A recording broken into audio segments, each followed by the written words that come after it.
What's going on, guys? Welcome back to the Trench Grenade channel. I am your host, the average bulky duty belt hater that your mom said that we have at home. Thanks for watching, guys. Today we are going to be doing kind of an impromptu kitchen sink video on how to set up your duty belt and just some considerations and things that I have ran into in my experience. Okay, everything we talk about today is just going to be my experiences, my 2 cents. And to be honest, I have another busy work week coming up, and I had a previous busy work week with some personal stuff going on, so it's not as much content coming out on the channel that I would normally like. But you guys are going to get a kitchen sink video, or I guess a kitchen, counter video talking about duty belt setup here today. So what's up? Hope you guys are doing good. Real quick, I'll shell for myself. Guys, if you want to continue seeing content here on the channel, consider becoming a member of the Patreon. It's $5 a month. There's like a tiered system. If you give more money, I make more videos. It's whatever, right? So thank you to my Patreon members. And if you want to support the channel further, there'll be links down in the description below. Thank you to those that use the links. Okay, so let's talk about duty belt setups, okay? First and foremost, we're going to talk about, this is going to be, I guess, an assaulter's duty belt, right? This is a belt setup that I've used for a long time. The only thing that I've really changed is the hand grenade area, okay? Everything else, as the dogs just drink like an entire gallon of water, you're just gonna have to deal with that. Guys, everything else on this belt that we're gonna talk about today has stayed relatively unchanged for the past several years, okay? So first thing I wanna talk about is handgun selection on your duty belt. Now, a lot of times guys are going to tell you that you have to run a white light on your handgun, that it's mandatory.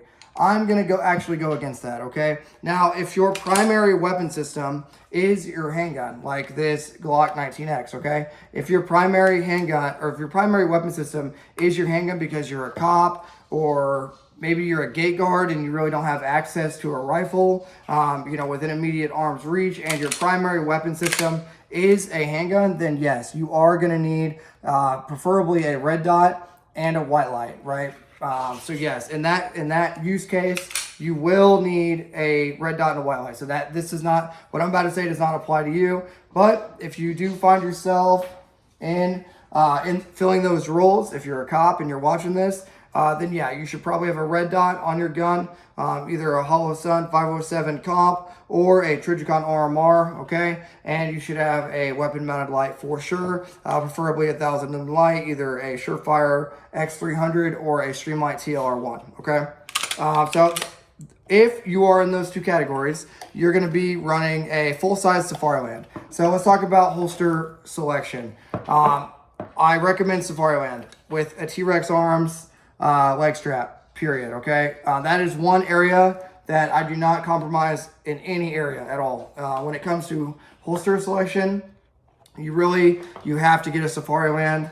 Like, they are the gold standard still to this day, okay? So if you guys are gonna ask, what holster do you recommend? It's definitely always gonna be a Safariland. Now this one, I've taken the hood off of, but if you're filling those roles, if you're a cop or whatever, and like I said, your primary weapon is your handgun, well, then you need to maintain the hood, okay, the thumb release, similar to what's going on over here on this Glock 19, okay, the thumb release. You need to maintain that on your holster, on your Safariland, as well as the thumb actual release as well, okay? I recommend a mid-ride holster, like I said, with a T-Rex Arms leg strap, okay? Boom, hopefully you guys can see that. With a T-Rex Arms leg strap, that's what I recommend if your primary weapon system is your handgun. Now, let's get into what all the real people are going to be using, which is a rifle, okay? So assume you have your rifle, and I don't have mine here, okay? But assume you have your rifle. It's over there in the safe, and I'm not going to get it out. Assume you have your rifle, and that is your primary weapon, okay? You're an infantryman. You're a prepared citizen watching this video, and you're like, hey, I want to know how to set up my belt my belt so I don't look like a goober on the flat range, or so I can actually use it properly. This is going to be the setup minus two things. Everything I'm about to show you is going to be the exact setup, and I'll try to articulate it. But if your primary weapon is not your handgun, which is the vast majority of you, then I do not believe that you need a light, okay? I believe something like this holster, super minimal for a Glock 19 with some Talon grip and Trijicon Trijicon sights, right? An orange bead sight. I feel like a holster just like what I'm showing you right here is adequate because it is your backup. If that means if you're drawing your handgun for whatever reason, things have gone very, very bad for you. So you really don't need a weapon light on a backup gun, in my opinion, right? Now the internet is going to go crazy. That's fine. But, you know, you got to think about it. This is how I think about it. And stand by. I'll go grab my rifle.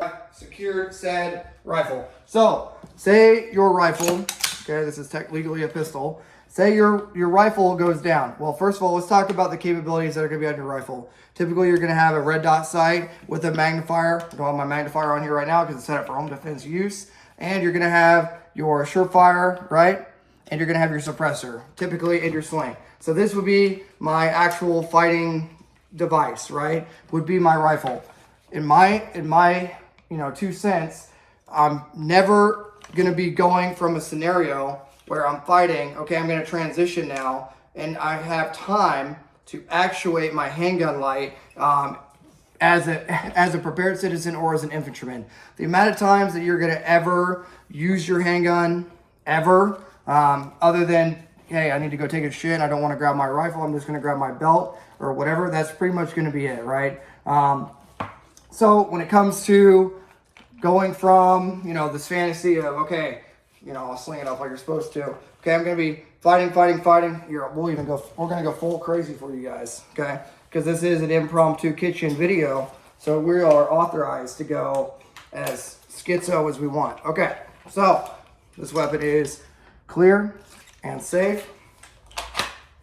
This weapon is clear. Okay, let's see your scenario. Let's say you're fighting, okay? Fighting. Gun goes cold. Rotate, draw handgun. In an emergency scenario, what's going to matter a lot more if I was actively fighting you and I need to transition to my handgun is going to be to keep fighting you, not to be putting light back there, okay? So in my 2 cents, one, you're probably never ever going to use your handgun.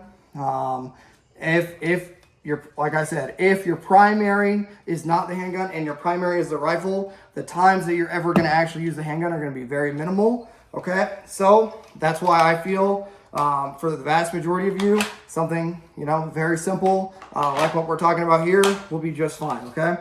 So there's my 2 cents on, I guess, your belt setup for civilians. Okay, now that I've made the internet mad, let's move on from there. So the belt itself is a Ronin Tactics belt, okay? No. Is a Ronin Tactics belt with a Safariland holster. I don't know exactly which belt, to be honest. I don't know if it says on here somewhere, but it's their duty belt from Ronin, okay? So you guys will just have to figure that out on your own. Let's see, Cobra buckle. I don't freaking know. It does have a Cobra buckle up front. It's their duty belt from Ronin, okay? So moving from the handgun side, because that's what you guys are most curious about. Hood, cool, got it. Glock 19 Gen 5. No red dot, just keeping it super simple. Literally using this as a backup tool, because if anything ever does go wrong, this is going to be the guy that is with me, or my 16 or 20 inch. Daniel Defense is going to be the guy that is with me, and if this thing goes down, I'm only using this Glock 19 as a backup. That's it, okay? Not using it as a primary weapon. I beat that dead horse. Okay, moving on. All of you guys should have an IFAK, okay? This is a T-Rex Arms IFAK. You can get a Faro. Faro makes a good one. And then the Roll 1 from Fog is also really good, okay? So you decide what you want. As long as you have an external tourniquet, it's all good, Okay, so as long as you have some sort of at least one external tourniquet on the belt, and then I recommend left shoulder pocket for your jacket, okay? And a lot of guys will even do left leg pocket. So left shoulder pocket, left leg pocket, one on the belt, and some guys will even go as far as to use one on the back of their helmet, you know, part of their counterweight system. That's what I have mine set up right now, is a extra tourniquet on the back, rolled up on the back of my helmet, just to add a little bit of weight, and then you have one more area to pull your tourniquet from. Okay, so yeah, blowout kit on the belt. That's going to be huge if you don't have medical. You need to have at least an Israeli bandage, an MPA, a freaking, oh my gosh, needle decompression, gauze, gloves, a marker, and there's a couple other things I'm forgetting, right? But yeah, all that needs to be in your blowout kit. All right, moving back. The controversial part that you guys are not going to really agree with, this is going to be the area for most of you that you just leave completely flat, okay? And that's going to be these really high speed ACU, UCP grenade pouches. Now, for the job that I did before I was a drill sergeant as an assaulter, or, you know, whether it be a weapons squad leader or an assault squad leader, whatever, having extra hand grenades on your belt is crucial. They're relative, they're like baseballs, so they don't take up a ton of room. You can still sit down in a vehicle if you need to. And having them on the back of my belt was the most convenient, was the only real estate I really had. And then if I was in a stack and somebody was behind me and needed a hand grenade, they could say, hey dude, I'm taking, you know, pat me on the back, and they could go in and pull the hand grenade out of my, you know, they literally, you know, pull the hand grenade out of my back pouch, show it to me, like if I'm pulling security, okay, they would literally show me the hand grenade. That tells me, hey, this dude behind me is about to throw a hand grenade. Cool. Okay, yeah, go ahead, throw that grenade, frag out, tuck back behind cover, wait for that thing to explode, and then begin, you know, suppressing the enemy again. So that's kind of the TTP there, or SOP, standard operating procedure, for having hand grenade pouches where you really can't get to them, because you got to think, if I was trying to get to them, I would be doing this weird thing. Yes, it's in the center of the belt, but it would take a second. You would have to unclip and then unstow. Now, for those rookies watching this, the loop inside it here, this thing right here, this loop, I don't know if you guys can see that, that is where your grenade spoon actually goes inside of. That way, when somehow that safety pin and grenade pin get pulled, you don't blow yourself up. It's a crazy concept. Anyway, so that's why I have two hand grenade pouches there, because if you're the one in the stack or in the trench or wherever, hashtag trench grenade, if you're the one doing the fighting and you're shooting or pulling a corner, holding a corner, well, the guy behind you can grab that grenade, show it to you, okay, good to go, frag out, get behind cover, wait for that thing to explode, and then begin fighting again. Okay, pretty simple concept there. All right, this is going to make all the goobers go wild, right? Because apparently having a dump pouch for GBRS is sacrilegious. But let me tell you, the Army and the Marine Corps and the rest of the known universe, everyone uses a little thing called a dump pouch. So that's what that battle area is right there in the center, a dump pouch, okay? No surprises, it's a T-Rex arms because they have a one-way kind of entry, a one-way entrance into the dump pouch, so things can go in really easy but not come out due to this kind of hood. And yes, you can be a weirdo and Velcro this thing up. What is going on with my dump pouch? Okay, well, we'll reassess that in a minute. But yes, you can be a weirdo and actually Velcro this thing up. Now this is going to bother me. Okay, remind me in a minute. But yes, you can Velcro and have how the Velcro actually close on your pouch. But vast majority of the time, you're not going to do that. You're just going to throw stuff in there like Lickies and Chewies. And then whenever you need it later, then you have all your Lickies and Chewies and you're good. Here it is right here. Oh my gosh, that was going to drive me crazy. So yeah, you can close this thing up like that, right? That way you have more retention. It was just rolled back on itself. But you can do that. And here's another crazy concept. You can just roll the whole pouch up if you don't want it down at all. and now it's stowed out of the way. You guys kind of see what I'm getting at there. So, but most guys are just going to leave it down because you come across some Skittles or something, you can throw them in there, and you can, if you run into people like GBRS and they see your dump pouch, well, maybe they'll have a heart attack and they'll leave you alone or something, okay? All right, moving on from there. Guys, if you got this far, leave, I'm in the kitchen, leave some sort of weird kitchen emoji down below. Something you would find in the kitchen, like a spoon or I don't know, something weird. Leave that emoji down below to let me know who gets this far in a weird kitchen rant belt video and who doesn't. This will be interesting for the comments down below. Make sure to hit the like button. Okay, moving on to some more interesting stuff. I run STAC, ESSTAC magazine pouches, molded in properly. Okay, I guess as you can see, they are good for, they hold the mags in as they're supposed to. Okay, so you're not gonna lose a magazine unless you want to, right? Unless you intentionally pull it out of there. So really good retention. I like STAC stuff. I recommend running 2 handgun and one rifle. Why? Because this is your level 1 kit. So your level 1 kit is simply for survival, right? So think about it like it's your force protection. It's your force protection. So all you need on here is like your actual survival. Okay, you can throw a Nalgene in this pouch or a water bottle in emergency if you had to. But yeah, for your dump pouch. Some guys will run a hydration pouch on their belt. I don't recommend that. It just gets heavy. Okay, that is the duty belt. That is my thoughts and considerations of things that go into the duty belt. I look forward to hearing down below all the madness that comes out of me telling you don't need a weapon mounted light on your backup, you know, your literal handgun that's a backup fighting system.